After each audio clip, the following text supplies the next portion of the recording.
literally cannot put into words just how insane the last couple of days have been. I've been getting ready for an exhibition, I've been trying to do stuff for my final major project, do market research, fabric sourcing, trying to apply for jobs. I mean, it has been incredibly stressful. So before I get on to pre-collection, the first project we did, which started this summer, was the FAD project, and the whole theme was sense of place.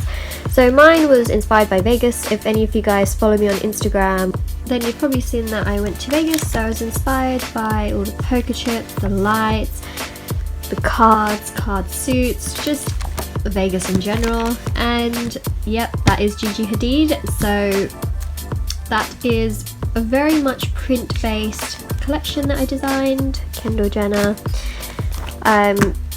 This idea was mainly because of the H&M Balmain collaboration that happened, and I just liked their poses, so I kind of incorporated those into my collection. So just a lot of Photoshop, a lot of Illustrator, and then we did an accessories collection. So this, I think, looks very more kind of childlike in a way. It's supposed to be pleated and then have some like laser cut stuff, but I don't really enjoy this project very much. And then pre-collection, so these are just some pleating pieces that I got done, and then I just kind of put them on a mannequin and just did some experiments, because I didn't actually make a garment for my pre-collection. I only did fabric samples, which I will show you now. So my theme is called China Blue Indigo, and it is pretty much inspired by Chinese and Japanese ceramics, and then mixing in this technique called shibori and indigo dyeing, as well as pleating and embellishment and just a whole bunch of other things, tassels as well, screen printing, and just, yeah, I think it's easier if I just show you my samples. Okay, so this is my exhibition idea. It was kind of just having like a rail going all the way across, and then a plinth that was the exact same size as the rail, and then my fabric samples hanging up, because they're all on headers anyway, so I don't really want to take my fabric samples off the headers and then just pin them or anything like that.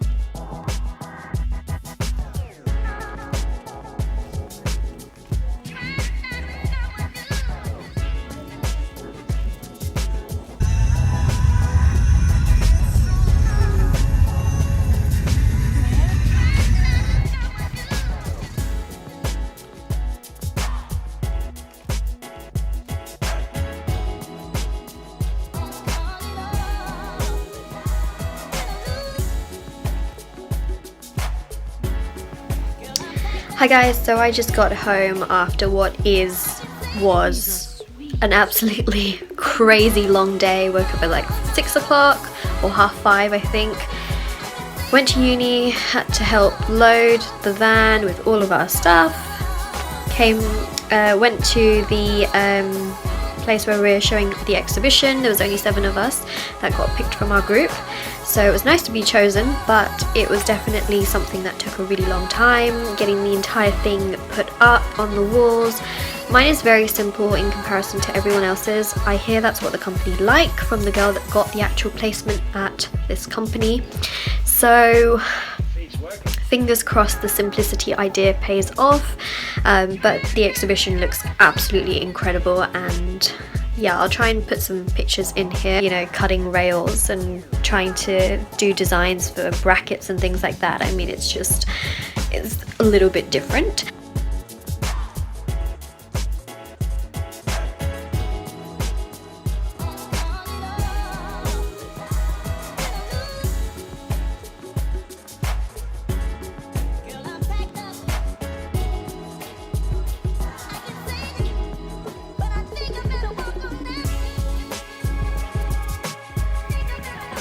So for my final major project, I began looking at some very Indian inspired things, and this was kind of more just all of the techniques that I love, especially all the geometric patterns and the shapes, a couple of Bollywood films where I just love the costume and the interiors where they actually filmed well, the film, and just some garments that I really liked, some very traditional and some kind of more Western and very modern silhouettes. So it was all kind of inspired by India, and of course, you know, there's elements of other countries as well, like Abu Dhabi and I think Iran and a few other places on here. And then these are all the techniques that I kind of might incorporate. So you got some laser cutting, which I am obsessed with, like this whole thing, and I'll get into that in a second. But just the kind of whole theme of gold running through it as well. Not like a lot, but just a little bit. But yeah, laser cutting is definitely something I am totally obsessed with right now, and I've been seeing it everywhere. And a couple of designers that have really inspired me. So I really love Del Pozo. I just think that this kind of whole geometric theme running through their clothes, very sculptural, very architectural, the kind of mix between very structured fabrics and then you've got like chiffon, kind of very flowy fabrics. I think the draping of it, very, very beautiful. And then I love this Lebanese designer Ashi, and I just love how all the placement of the embroideries. There is some laser cutting. This one actually, I did not know that that was laser cut, but they actually told me it was. And just all the layers, like, it's very fascinating because if you've ever tried to sew a garment, sewing through layers is very difficult. So I just love this entire collection so much. Then I decided my entire collection would be based on the Taj Mahal. I just think that it focuses my final collection a lot more, and I just love the shapes because this could definitely inspire a lot of the garment silhouettes. So my project is now going to be based on the Taj Mahal. And within the Taj Mahal there's just so much carving, and just it's incredible because everything was hand carved. And apparently once all of the work was complete, the king, I believe, whose name was Shah Jahan, he got all of the craftsmen and artisans, I think that's how you say it, artisans' hands cut off so they wouldn't be able to make anything more beautiful, which is kind of sad, very, very sad. You probably wouldn't see that happen today. Well, I don't know. But you know, yeah, it's just incredible. So I just decided to do some drawings from all of that, which is all like the lattice work, and again, really inspiring for like my laser cutting as well.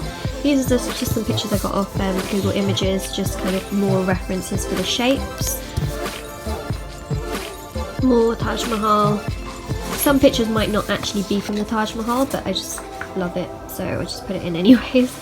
But yeah, more Taj Mahal. And then I haven't really finished this yet, but this is going to have like my colour palette on it and just maybe colours that I'm inspired by for my project. It is Couture Week, so I'm just catching up on a few of the shows. Love it!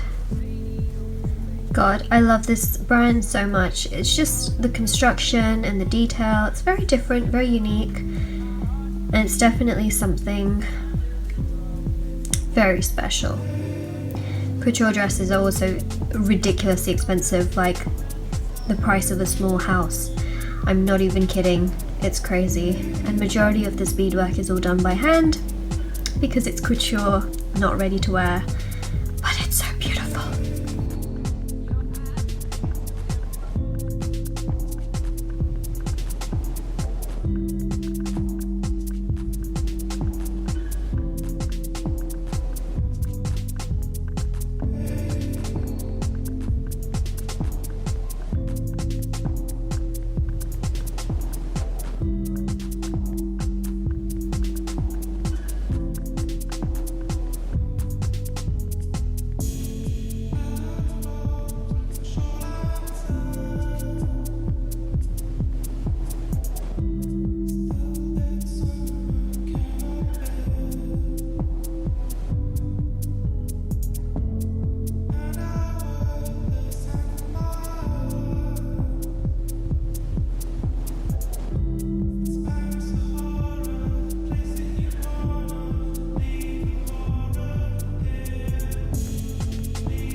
I'm literally balancing my camera like on top of my phone at an angle I just hope it doesn't fall. Okay, so me and my friend yesterday, we went fabric sourcing in London. It takes roughly 2 hours for me to get into the city of London because I do live in a very small town, pretty much in nowhere. So that's what we decided to do yesterday. Today I also got a couple of emails that I had been rejected for 2 jobs that I really thought that I was in a good running for. One was for H&M, it was for a junior print designer, and the other one was for Calvin Klein. It was also, I think, a junior designer. It was more like a placement, so I'm a bit disappointed about that, but apparently the reasoning for it was that there were people with more experience, so that is a shame, but just gonna keep going with it and rolling with it. And the weather today is terrible, and yeah, I don't really have very much more to say, but something really cool that did happen, and I thought about this yesterday after I got those 2 emails. Even though those are for, you know, people that have been to university, obviously, like, you can go to university at any age, so obviously there are people with more experience that could have had, you know, much more experience than I've had. I've only done 2 internships. One was at Escada and the other one was at Oasis, which is a high street retailer. And so I went into Oasis yesterday, and I don't know how many of you know that I did a 1-week placement in summer for Oasis, but I walked into Oasis, which is just off Oxford Street. I think it's Ardell Street or something like that, and it's their flagship store. And it was crazy because I walked into the shop, my friend wanted to do some market research, so we went in there because they do a lot of print work, and I saw this top right by the counter, and it was the exact same print that I spent 3 hours trying to, I think, colour on Photoshop. And it was one of the last jobs and tasks that I was actually given, and it was just for the rest of the afternoon just to colour a bit of the print. So I'll put a picture of the top in.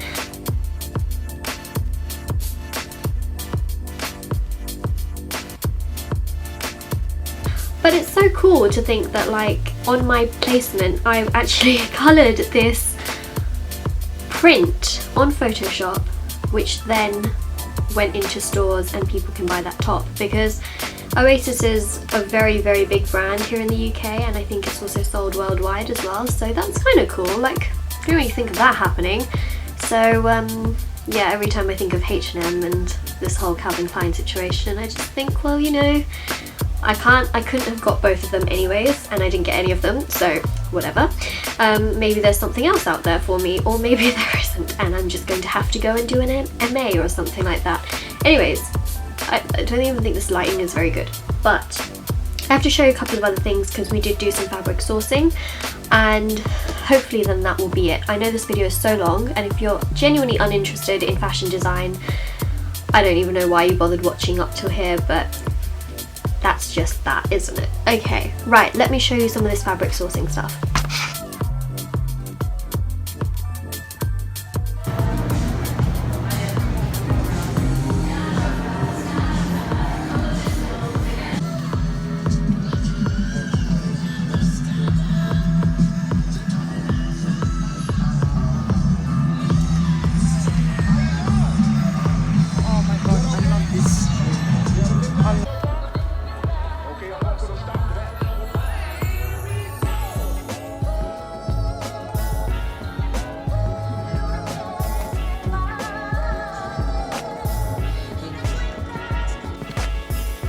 They do remind me of laser cutting. So we went into like a whole bunch of stores, and I'll get onto these in a second, but this is all for laser cutting. A lot of the shops in London actually do samples for students. Some of them do cost and some of them are free, but I just love some of these samples, especially neoprene, which I didn't think I would actually use, but kind of obsessed with the fabric because it means you don't actually have to finish off the sides of the fabric sometimes, so you know, and it doesn't fray, so there's that less worry in the mind. Some more this one really reminded me of laser cutting. I just love the fact that it's very geometric, like the little squares inside of it, and then some more neoprene, This is kind of, it looks like leather, but it's actually neoprene. And then more neoprene. I love the fact that all the neoprene was literally in the colours that I want to use for my colour palette, which is quite lucky, but all of my colours are very like neutral, so I guess that helps. And then I love this. This is really, really nice. Some of them are quite expensive, like I think some of them were like £50 a metre, and then some of them are a little bit more on the cheaper, more affordable side. And I'll show you the really expensive ones we got in a second, but went into this shop as well, and then I just really like this one. This one drapes really nicely. And there's this one, which is organza. I've got my card details on it, oh my god. And that one was really, really nice as well. And then the London Fabric Shop, which I got 100 leaflets from. These had amazing fabrics. This is like almost like a plasticky kind of fabric. I really like this. This is very, very expensive. Especially because it's per meter, and if you make a dress out of it, you need quite a few meters. And lots more. I love this one. It's like a velvet with these little sequins on it, and a bit of tweed. I'm obsessed with this fabric, it's so soft. And then a bit more wool. Got to love a bit of wool. And then finally, so the other shop that I went into, which was I think the samples I showed in the middle, I got some of these. These are by-product skins. I never really thought I would use skins in any of my work, but I really want to laser cut into something that's quite gold, and I tried, god, why won't it focus? I tried like gold faux leather, but it's so plasticky. All the ones I found were very plasticky, so I just thought, you know what, I'm gonna do it. And yeah, pretty much everyone in my, not everyone, but a good like 50% of people in my class are gonna be using leathers and things like that. And it's by-product, so in my mind it's okay. I know that some people really don't like the idea of it, but this is my project and this is definitely just what I want to do. But it's not going to be a lot. I think it's just going to be like 2 skins. So yeah, that is pretty much my idea. Yeah, I just have stuff lying everywhere. Now I'm going to try and edit this video, but I hope you guys liked it. I don't know. Let me know what you guys think. So that concludes the end of my video. I think it was quite boring. I don't know what you guys think. This is the kind of stuff that I have to do, and I like it a lot, but it's very stressful, and unfortunately the fashion industry is one with a lot of investment and really no guarantee. And let me know your thoughts in the comment section below. It's kind of crazy, and probably going to try and apply for some more jobs, although it's just annoying because every application that I've put in so far, you have to do like a mini project for that application, and that mini project has taken me maybe 1 to 2 days to complete, alongside doing my final major project stuff. And it's just very, very time consuming, and alongside the exhibition as well. So doing job applications, it's not just as simple as sending a CV and a cover letter. We literally have to do another project for it. I'm not complaining, but you know, when you don't get chosen to do something, you feel like it's a waste of time. But nonetheless, good experience, and I will see you very soon.